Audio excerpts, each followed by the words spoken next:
রাজশাহীর সারদা পুলিশ একাডেমিতে সহকারী পুলিশ সুপারদের সমাপনী কুচকাওয়াজ অনুষ্ঠানে যোগ দেন স্বরাষ্ট্র উপদেষ্টা অবসরপ্রাপ্ত লেফটেন্যান্ট জেনারেল মোহাম্মদ জাহাঙ্গীর আলম।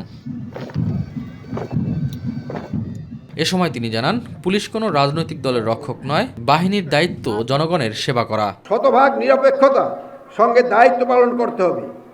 কোনো প্রার্থী বা এজেন্টের নিকটে কোনো প্রকার অনৈতিক বা অবৈধ আর্থিক সুবিধা গ্রহণ করবেন না।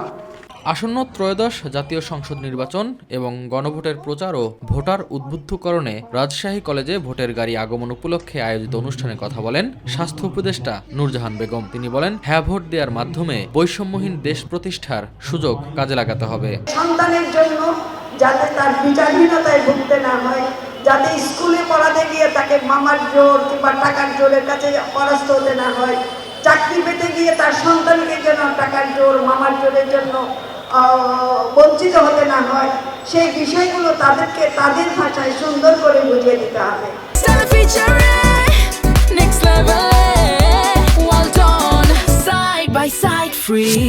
এদিকে রাজধানী ঢাকায় সিডাপ মিলনায়তনে সেন্টার ফর গভর্নেন্স স্টাডিজ আয়োজিত বিচার বিভাগের স্বাধীনতা এবং আইনের শাসন শীর্ষক নীতি সংলাপে বক্তব্য রাখেন আইন উপদেষ্টা আসিফ নজরুল। তিনি জানান, এত অল্প সময়ে এত বেশি সংস্কার আগে কখনো হয়নি। অনেকে বলেন কোনো সংস্কারই হয় নাই, তো আমি সবিনয়ে বলবো, এত অল্প সময়ে বাংলাদেশের ইতিহাসে এর চেয়ে বেশি সংস্কার হয় নাই।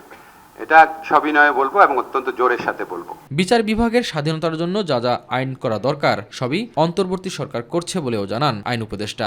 আমরা সংস্কারের পথে, সুশাসনের পথে, রুল অফ ল এর পথে অগ্রসর হয়েছি। এই অগ্রযাত্রাকে আরো বেগবান করার মতো ক্ষমতা নির্বাচিত সরকারগুলোর থাকবে।